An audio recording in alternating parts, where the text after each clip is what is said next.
Hey everybody, this is Rydo and we're back to Echo. Yeah, that's the name of this game.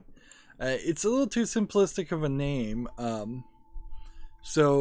And frankly, since there's probably been at least 3 or 4 games called Echo, including Echo the Dolphin for the Sega Genesis, we need to start getting down to the point where either it's Ultra's Echo, because that's the name of the company that made it, or they need to think of just longer titles in general. Echo of a Future Time or something like that would be interesting. We got some interesting idle animations going on right now.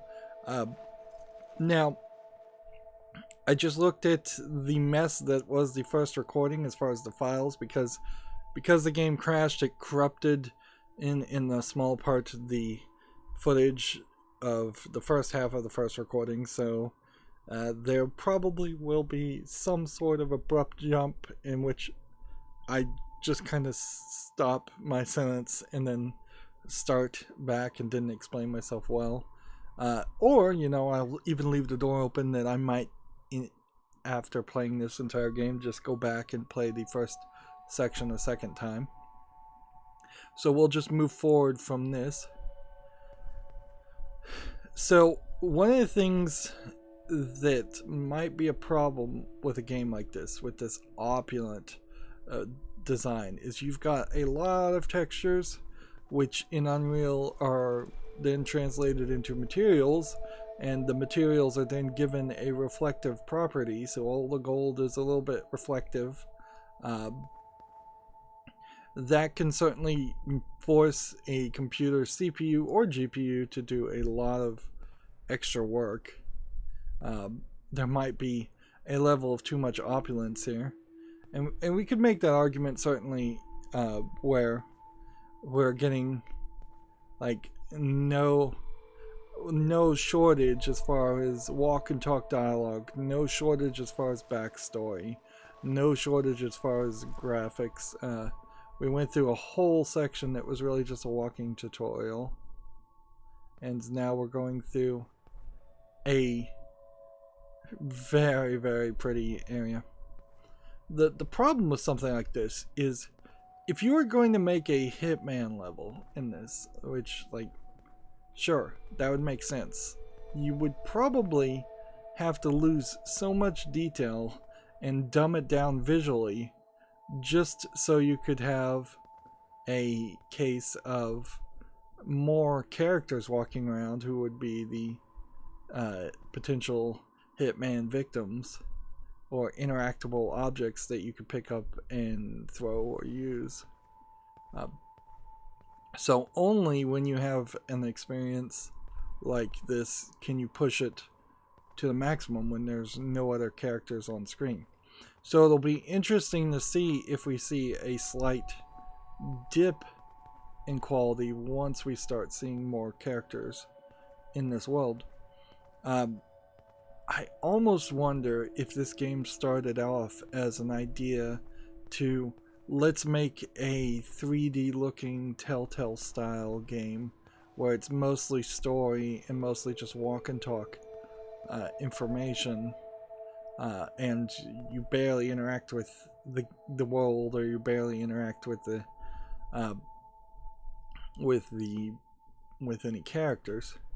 These are elevators. I happen to know that, but one would assume that the game would tell me. Actually, the game is not telling me anything, so fairly certain these were elevators. I'm not getting any kind of button prompt. I think they would just move me upward. I'm not missing. Oh, there. Yeah, I am. I'm missing a hallway.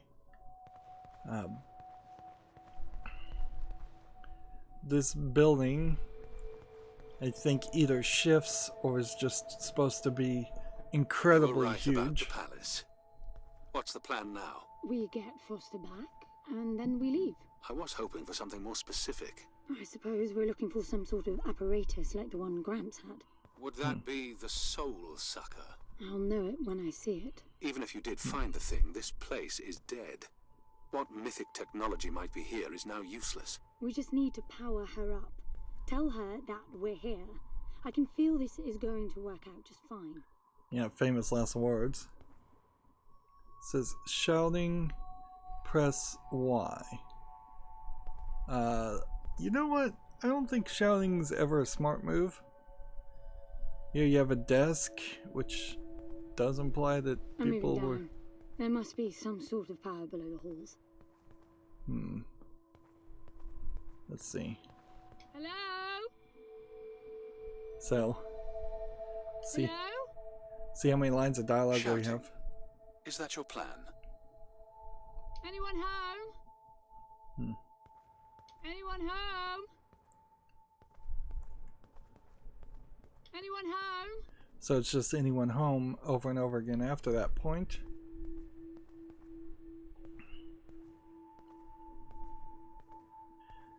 There probably are a lot of things that you would learn in the first playthrough of this if you came back and played a second time that would change your actions. And since I knew that there is going to be reflections of your own actions implemented in other people in the AI security system, it would make sense that there might be a way that you could play the entire game on peaceful and simply not do any violent action that would be learned by the AI.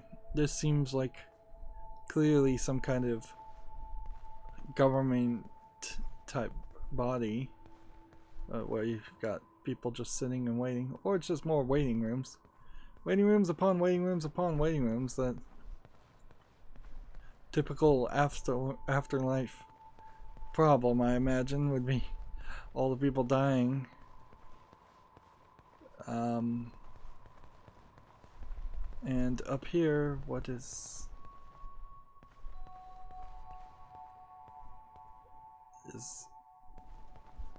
seems like nothing. I'm fairly certain those are elevators, but nothing's powered up. I guess maybe we'll see in a cutscene section some act of violence. Or we plug in the red cube and then the red cube corrupts this dead building. Chandeliers in particular would be difficult to 3D model and animate well. Just thousands of little pieces of reflective items. So it might turn out that it is the soul or consciousness or whatever that's in this red cube on our back that causes everything to go amok.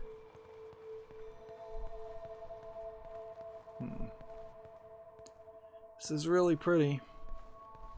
But also, in a weird way, you do this once and you can never do it again. That's the problem with game design in general, is that maybe you could cut bits and pieces of this out and reuse it and sell it and license it as far as the marble and 3D modeling.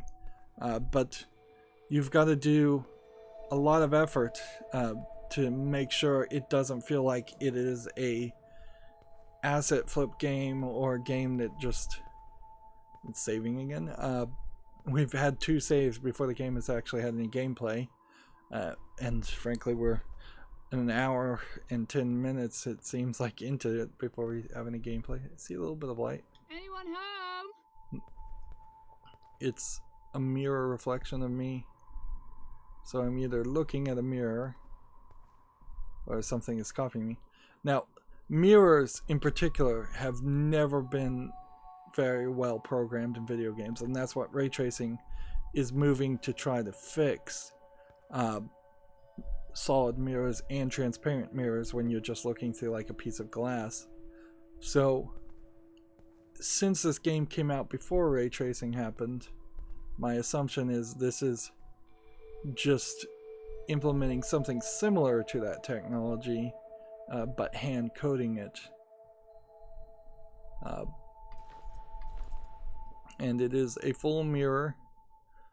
Some of the things you can see are the shadow meets the feet. And interesting that our idle animation makes sound. So this is about the only time you can see her face. But yeah, I think we're going to get out of this outfit pretty quickly, and then we'll be in at least a differently lit section, so the outfit doesn't look as dark as it is. We're running into some darkness issues, but in a lot of ways they've corrected for it too by putting 2 bright flashlights on your shoulders. Control really needed that. Control has like no flashlights in the game at all. Not that every game needs flashlights, but games that have dark sections definitely do. I recognize these. They look like the stone faces at the gates between the garden terraces. Maybe it's a door of some sort. We called them gatekeepers. They were supposed to make us ponder if we were worthy to pass. You're not getting through without power, and this place is dead. So, really does seem like this world is in part connected to whatever semi-religious thing was taught to people in her time. That this leads back up. Yeah, thanks for that bit of information. I knew that. Maybe it needed to say that for some reason later on.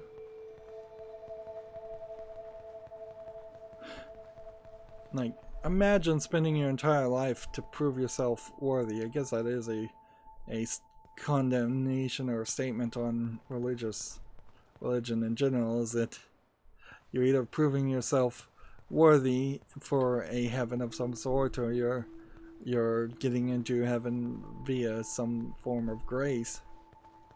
Often religions say there's no way to prove yourself worthy, but a crazy capitalism ideology would say the exact opposite. Even now, as of 2019, when I'm recording this, the religion of pull yourself by your bootstraps, which is a phrase that's literally impossible, is spoken very frequently, ignoring the fact that, like, people who are impoverished have zero chance of making it, probably even to a true middle class, let alone an upper class. And people who are rich because they inherited wealth almost universally. Some of these shadows kind of move, so I'm seeing some things that look like movement but probably aren't.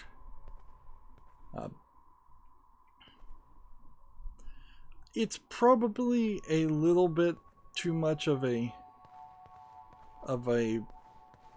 long, slow intro that we have here.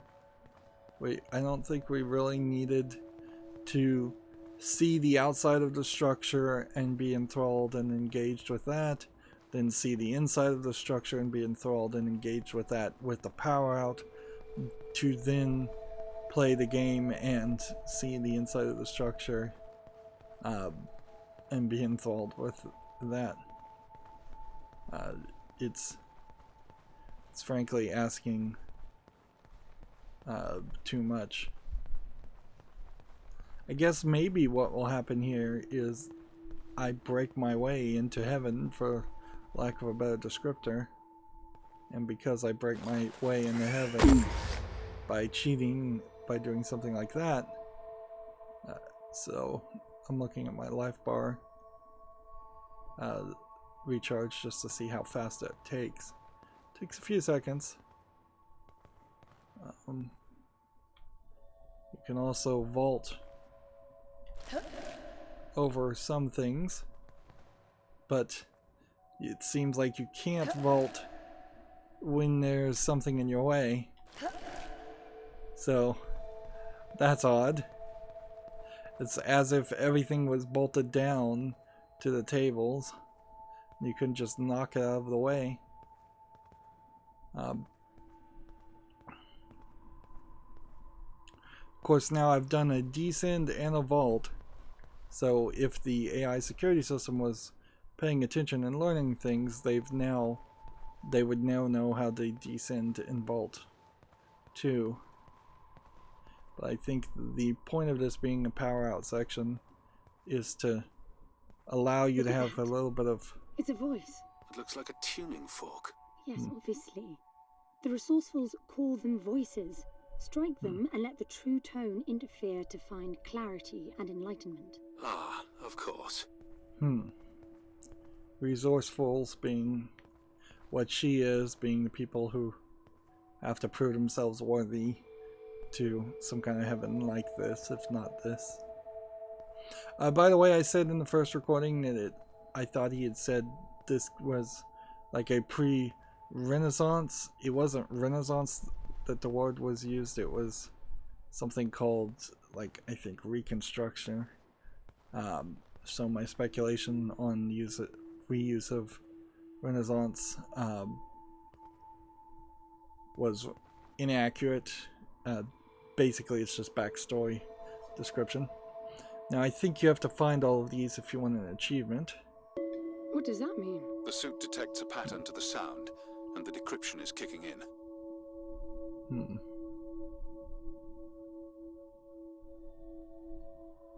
So, will we get some kind of audio log from that, or what?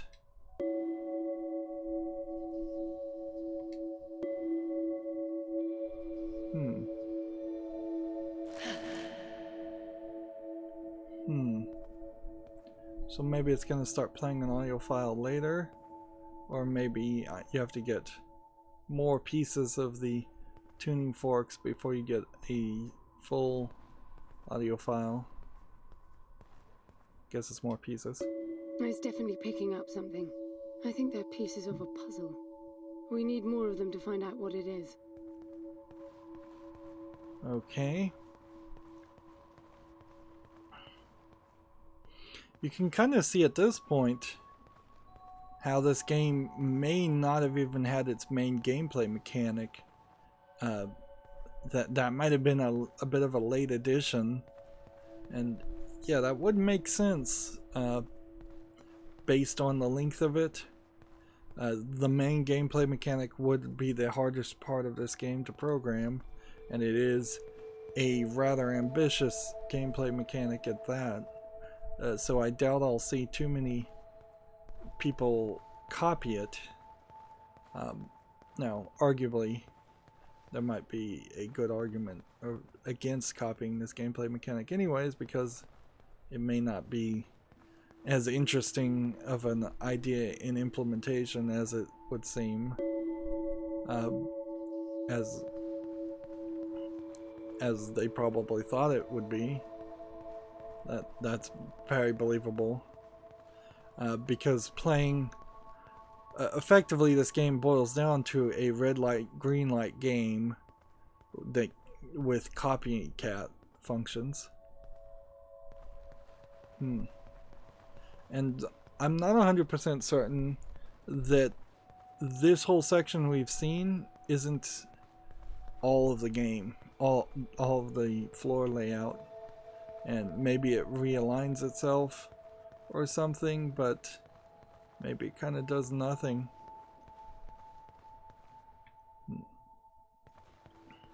And so we just get deep into a dead world, we power it up, and then we have to escape. I think I found everything in that area.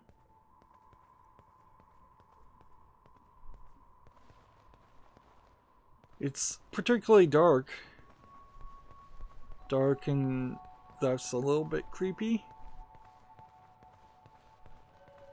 So, I don't know if this is trying to do some environmental atmosphere building and make the game feel like it's spookier than it is. There is definitely going to be some spookiness to it, but it's almost going to be a horror in bright light, which is frankly something you can't even really do very often in movies. It's so easy to rely on darkness. On the other hand, if you're not really afraid of darkness, your level of take on this... That's an activation mechanism for the door. Okay, so that took control away from me. It looks like there's a huge... This is meaningless. hallway. Foster is dead. Some things just cannot be undone. Think about it. If you could capture the souls of the dead in a cube, and then bring the person back to life, surely it would be a huge industry. It's not like that. I know for a fact that he's in there. I have wondered how you came to believe that, but I doubt that I'll agree with your reasoning. You resourcefuls are too far removed from reality to make sense. You've seen nothing but the bought and paid for fairy tale designed by your grandfather. Well, the reality of my fairy tale upbringing was that it was all about this place. No, even before that, my genes. Gram spent centuries creating his resourcefuls, carefully picking potential from the gene pool. We were created to come here, and this feels very real to me. So, she's not particularly even related to the grandfather. And this feels very Zelda-esque, where you're going to need a certain number of tuning forks or keys to open that door. A lot of story, a lot of backstory. But if you were to try to sell this as like a CG animated movie, I think you would lose people's attention 20 minutes in. You'd have to edit things down quite a bit. If you were to try to sell this as a comic book series, it probably would work decently. But selling it as a game, you then have that extra burden to need to have a gameplay mechanic in here. And we really haven't had that. We've had jumping and tuning forks. And we're, frankly, an hour and 30 minutes into the game. Of a game that, according to How Long to Beat, only takes 6 hours to play. I don't have any problem whatsoever with short games. I love the concept of short games. I feel like a lot of older games in particular have gone insane with their lengths. Skyrim itself, kind of the epitome of long games, is too long by 2019 standards. Torchlight, the game I was playing just before this point, is too long. Interesting, that area over there looks different. Looks like it's crashed or designed with some other kind of technology. It looks very, very different. And they wanted me to jump over that long rail, but I figured I'll be a little bit more careful and jump around an edge. There have been several points where you had to have descended, but it's frankly repetitive. Yeah, games in general, all too long these days. If you're a PC gamer, if you know that Steam sales exist, you can easily have hundreds of games to pick from. There's lots and lots of them. It took my... Now, these I know. We had rings exactly like them in the gardens. The suit detects a small gravity charge inside the scepter. Perhaps it can power the big door. The pedestal looks like the activation mechanism. So, yeah, there's...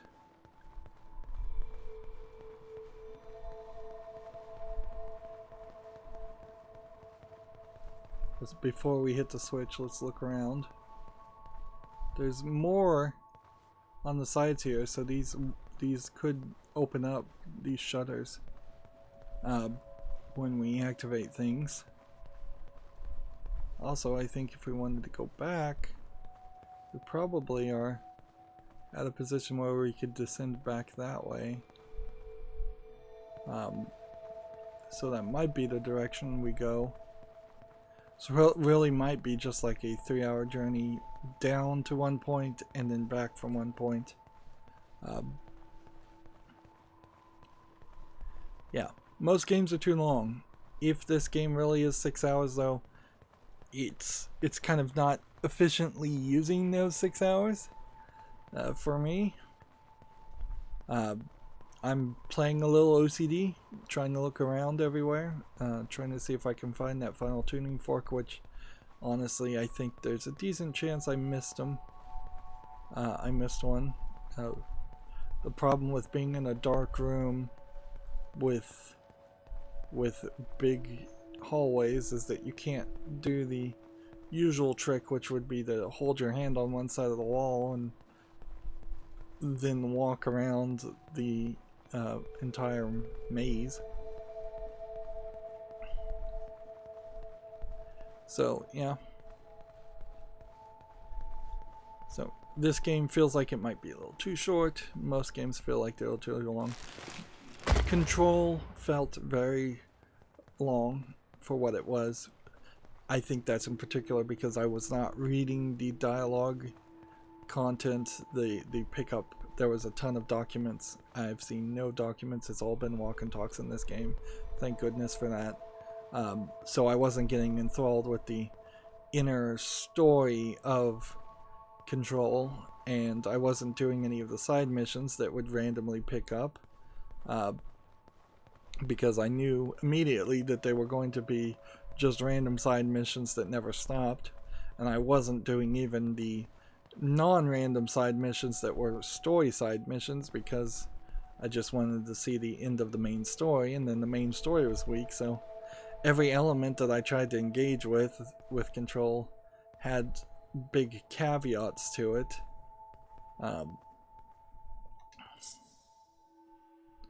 Okay.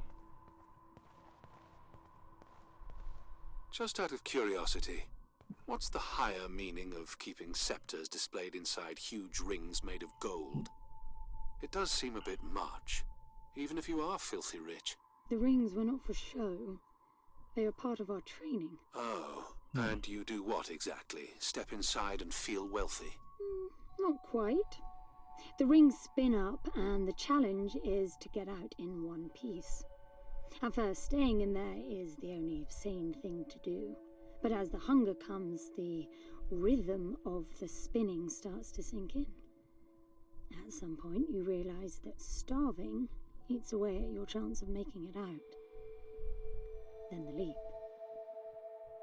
No, wait too long. Right. You almost had me going there for a while. So yeah, the resourcefuls not particularly too precious of a life force, clearly, because they're willing to put them in puzzles that let them either starve to death or kill themselves. Alright, so let's see. How do we decrouch? You were heading for the big door. Perhaps I should pin it to your HUD. We have a flash.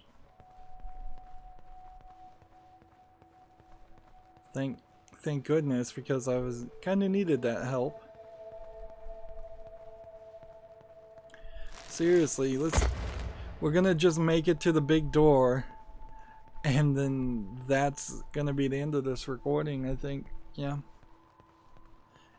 Either that, or we go for hour-long episodes, and this is just gonna be a short series. I guess we'll see what happens. By the way, I don't know if you noticed that there were no other exits from this pit than the big door. How I hope the scepter will magically make it open. It will work. Must be nice always feeling that the world will act in your favor. It doesn't, though. My guess is that you will learn this momentarily.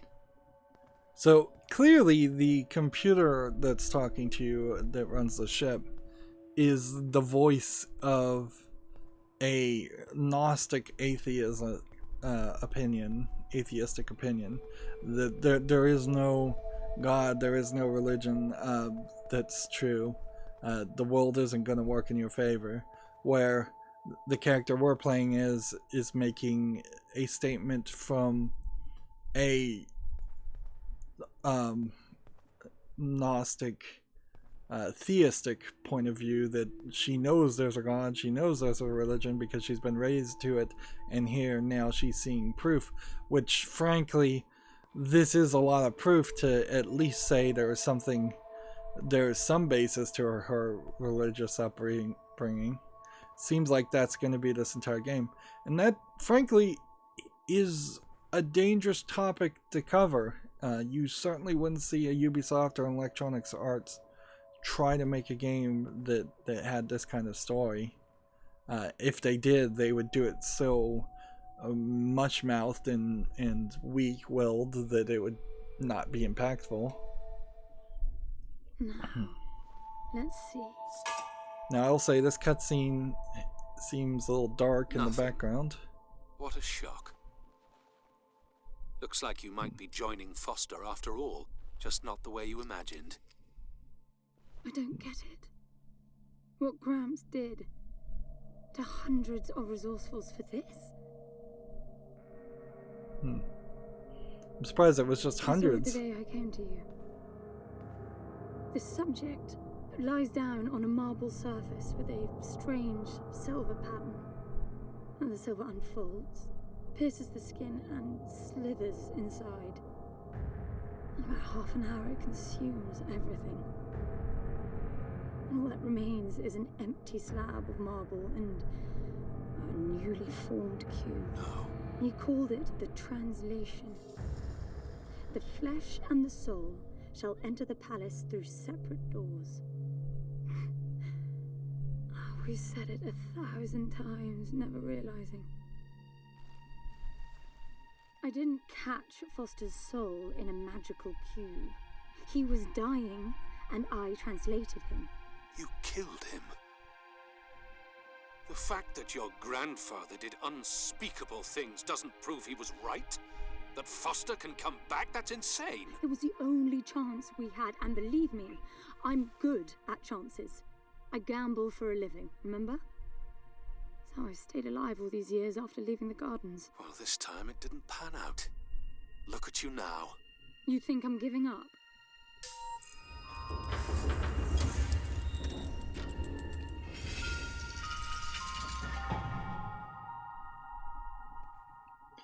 So yeah, the last 40 minutes or so could have been mostly eliminated, and this could have just been a movie where we saw that cutscene after walking down a somewhat small see that? hallway. The dim glow. The activation of the door must have triggered a chemiluminescent. Not uncommon for evacuation purposes. So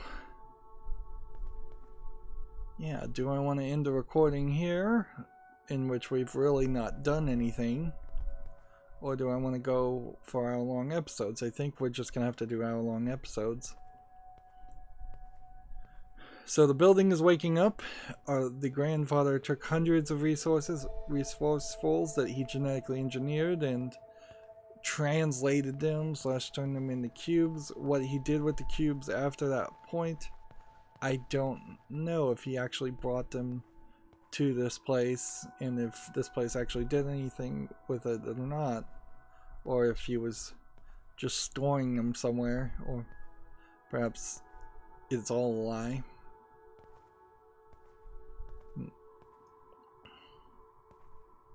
And our character didn't want to come to this place, so she ran from the gardens where she was being trained to reach this place. And now we have a lighting situation that makes it a little bit less dark, thank goodness for that. And I don't know if this is just a mirror and hallway that goes on forever, or if there's more to be seen here. This place is huge. This hallway alone could easily house all the resourcefuls that ever were. You finding anything here without coordinates would be a miracle. I compared the quarters you're in now with the overall structure of the planet. The palace is everywhere, all the way to the core. Huge sectors separated by the outside structures you were in.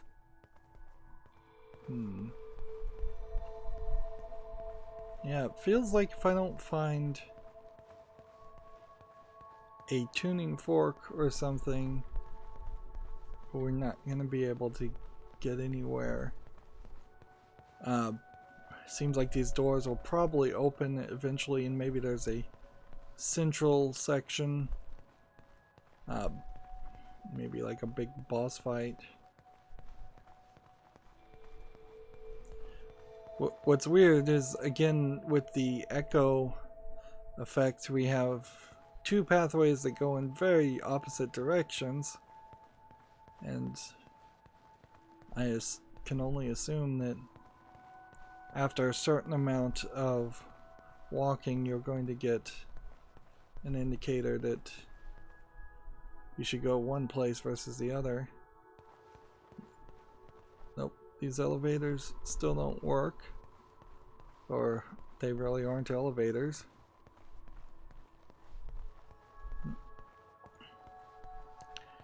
The area would have to be incredibly large to wrap around, unless it just magically wraps around, which I wouldn't be surprised if it did.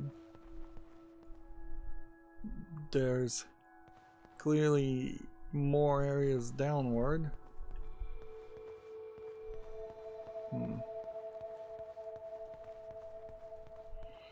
I don't know the value of having walked around the previous area if they were just going to make us walk around this area. It almost feels like there's barely going to be any gameplay at all,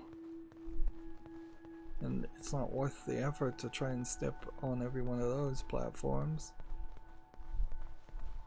Am I supposed to be following some lighting?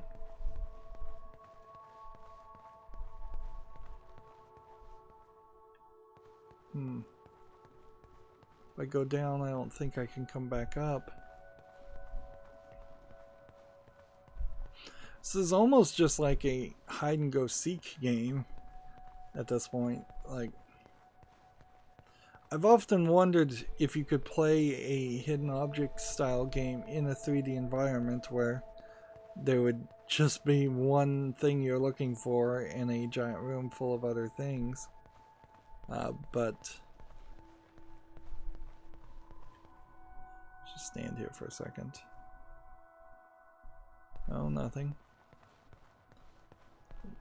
Yeah, I don't know if that really would work. Just on the RAM side of what a computer would require, we eventually have to be hitting a point where things are unloading and reloading and possibly automatically being generated. If I was to go back this way, it's another door, and that door is locked. And if I was supposed to memorize where I came from, that's gonna be a problem.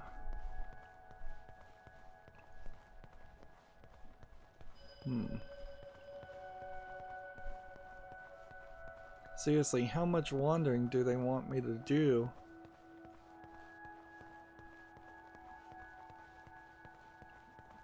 The only thing I can take from this is that they trained us to jump down so often that they wanted me to do this. And this would be the second area. I'm getting some local increases in energy emission. Know what it is? Can't tell. It's not radiation. One of them is close to your location. I'll pin it to your HUD.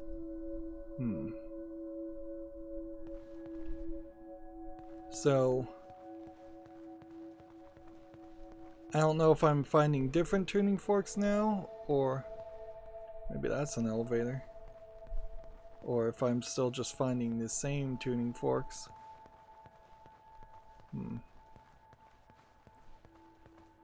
This game could have been way kinder with giving heads-up display functions.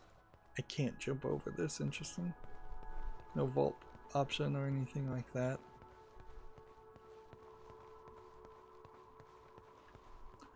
So this whole world feels a little fictional. Feels like it's being procedurally generated. And in a weird way, this might be argued as a procedural generated rogue experience, roguelike experience. But, well, that would be very interesting for a 3D kind of shooter roguelike. Or roguelite. I've got to give it to him, the old man.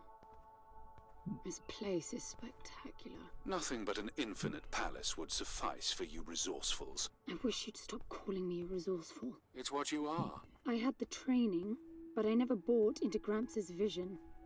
I never wanted any of this. Yet here you are. I was 6 the first time I ran away. I hiked for weeks to see what was beyond the gardens. When I finally reached the wall, Gramps was there waiting for me. There's nothing out there but people living like animals, fighting to please their immediate needs and desires. They have no ambition, no perspective. Why fight to get the best out of the little time you have on Earth when you could be fighting to have much more? He went on about the wonders of the palace, but he had already lost me. All I could hear was the blood rushing in my veins. I wanted that. To fight for the here and now. This one I chair decided that I would do whatever it took is sticking to make out. that happen. So I went back with him to follow the training, figuring I'd need it to get away. And I was good. He called me his prize. Before the turn, I ran, just shy of 15. I've been out for 7 years now. Not really what you'd call a running away from home excursion. Not really, no. London, you've got to believe me. Foster was a bloody mess and wouldn't have made it out alive. None of us would if I tried to escape with him like that. He gave you the lighter, so he must have wanted me to take you here. But he would never buy into your grandfather's delusions. It's so far-fetched it almost makes me sick. So if it was the grandfather that created this, and it's kind of odd I can jump down pretty far, it doesn't really make a lot of sense. If you were creating your own religion to build such a opulent place and then not show it off. So I'm guessing I have to fill in all the little blue bars on the tuning forks to decode the message. And perhaps the game has some system built in where if you miss a couple, it doesn't matter.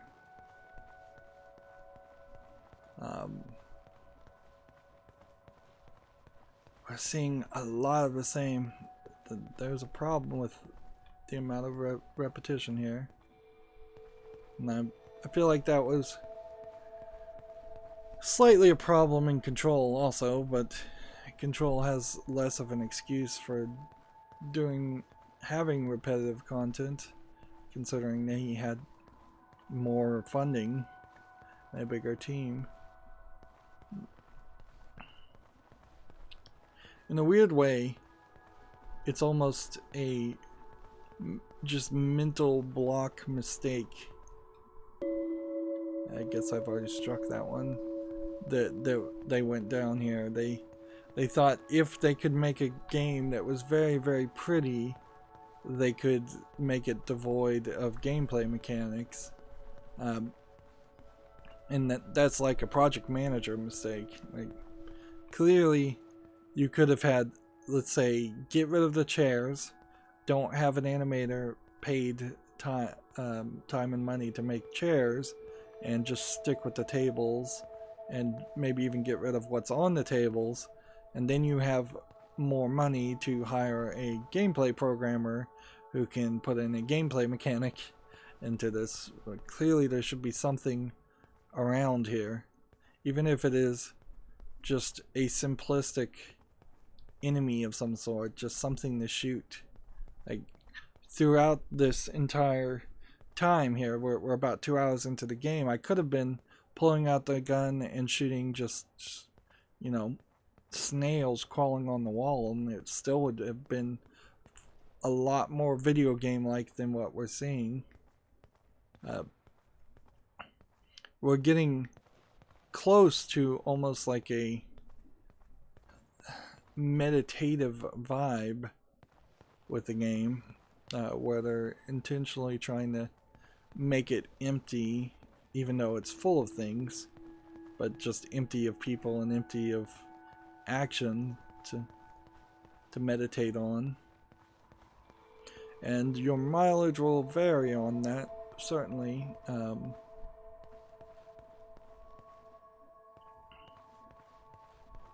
If you're a person who does meditate or clear their mind or like relaxing scenarios, then that would probably work for you. However, if you're not one of those types of people, if you're more of a fast twitch video game player, which odds are, if you're playing a video game, that's a good chance you are. I'm just gonna see if I can look down this area. It gets a little bit brighter as we get closer. So I'm just trying to see if there might be a tuning fork over here. Yep, there is.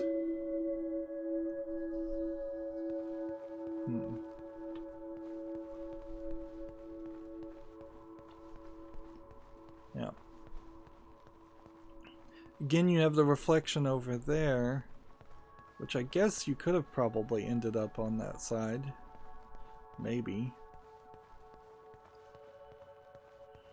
Yeah, the whole thing feels kind of procedurally generated. But yeah, video game wise, I'd like something to be able to shoot. Even if there was just like breakable glass and environmental destruction, and just let me have the gun.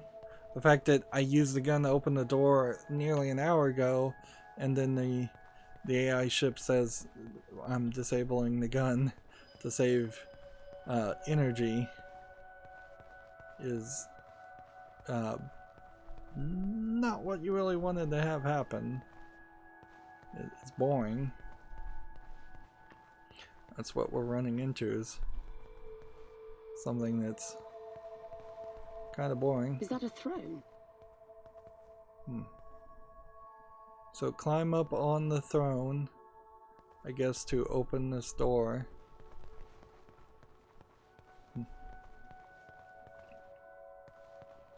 Now this throne is rather large, so it does imply that while there might be a humanoid-sized people in general, there's also other large types of people.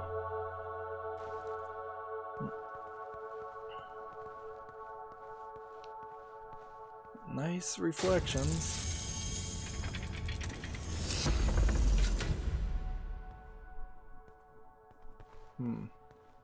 The thing is, we still haven't been given run as an ability. It's really crazy that that hasn't happened.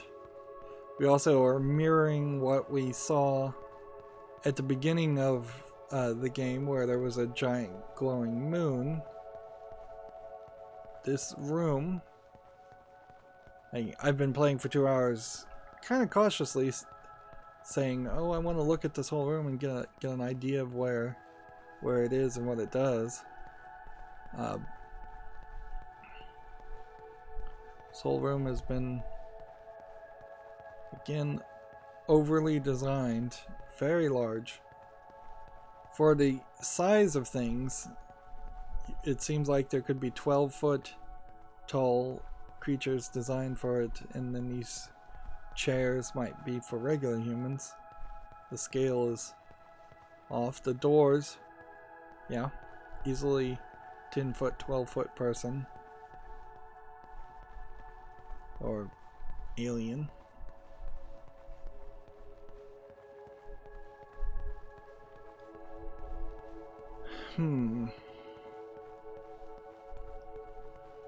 If you have this infinite palace, why would you want it empty, per se? Like, why would you want to have to force people to prove themselves worthy? And inevitably, since this whole place is empty and powered down, I guess nobody did ever prove themselves worthy.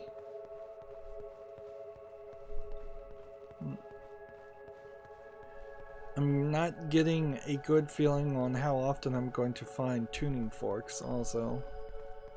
Like, I might be wandering around the areas for no reason. Or I might be doing the exact thing that needs to be done. And almost certainly when I go up there, I'll get another cutscene. I am fine with walk and talks in games. I kind of like them compared to just text on the ground or having to read some book you found or some note you found. That being said, we've crossed the line from a game that is doing walk and talks to a game that is literally just making us mostly in silence walk to through hallways to stretch out the length of the game.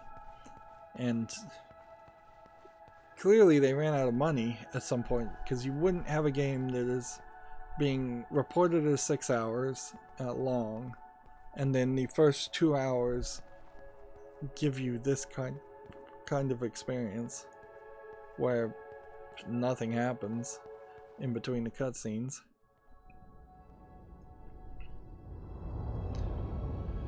Again, it feels like this was supposed to be a movie.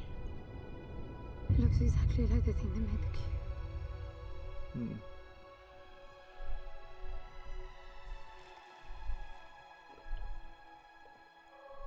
Now the cubes were gray previously, so I don't know what's different about the red cube. Something's not right. I'm picking up a whole load of anomalies.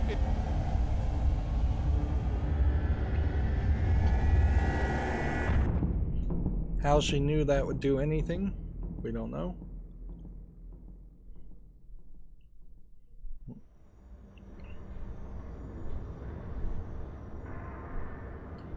This is something that should have happened 20 minutes into the game. Like, at this point you know there was no point in walking down from the top of the planet. You could have just started where you were, and you could have had a London? Extremely brief walking through the dark section. Costa?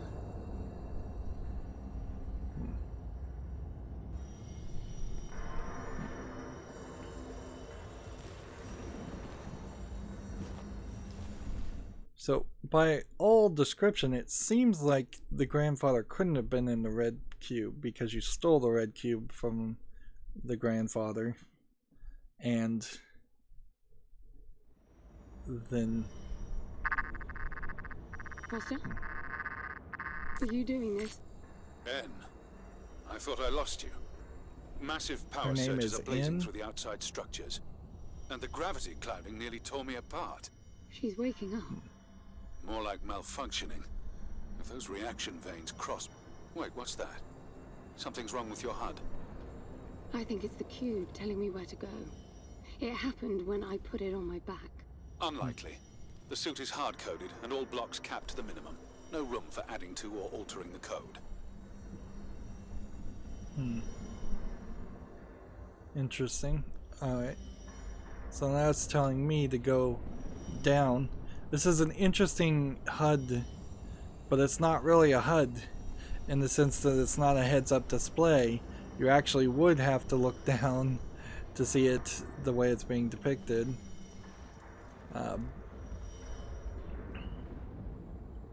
So we're waking up her. I don't know why she says this building that clearly has some technology in it. We now know. Like, up until this point, we really hadn't seen anything other than basic technology. So, yeah, it seems like we're gonna still have a little bit of stuff going on. Let's see. Suit energy has not changed. The only new thing we have is collectibles as far as voices, and HUD as far as waypoints. And I hope the game doesn't spend the next hour pointing me to go to a certain area. Settings, unlocks. We probably are not going to unlock anything until the whole game is done. Yeah, it is rather ridiculous. 2 hours.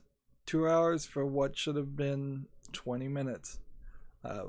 Waking up on the ship, maybe that's something that you should have done as a flashback. But even at that, you could have sped that whole process up, because you could have woken up on the ship, walked out of the med bay, gone straight down a hallway for 20 steps, seen the moon, seen the cube, and started the cutscene to the landing. There really doesn't need to be a cutscene to the landing at all. You could have simply started in the hallway, the very first hallway you were in, and said, "This place is amazing. I found the way in. Like, this place is amazing." That's kind of all you needed. We definitely didn't need a huge tutorial in which we were jumping down those platforms over and over and again just to have the walk and talk stuff. There's obviously a ton of dialogue going on in this game, way more dialogue than gameplay. So unless the rest of the game continues to have that conversation back and forth, it feels like you could have had those conversations at later points in the game. And I bet what we run into is that the game is rather silent when we start actually playing. I wouldn't be surprised if we get disconnected from the computer ship in the next hour or so and we never hear him speak again. And then all that walking and talking dialogue could have happened at other points, or could have been logs or dialogues or something else. Anyways, that's going to be it for this recording. As always, I ask you to like, share, subscribe, comment, and watch every second of my videos. If you want to friend or follow me on any social media sites, there's a whole bunch of links down below in the description box. And if you want to support me even further, there's a link to Patreon, or you can friend me on Steam and gift me a game off my wishlist. Thank you for watching. Have a good evening.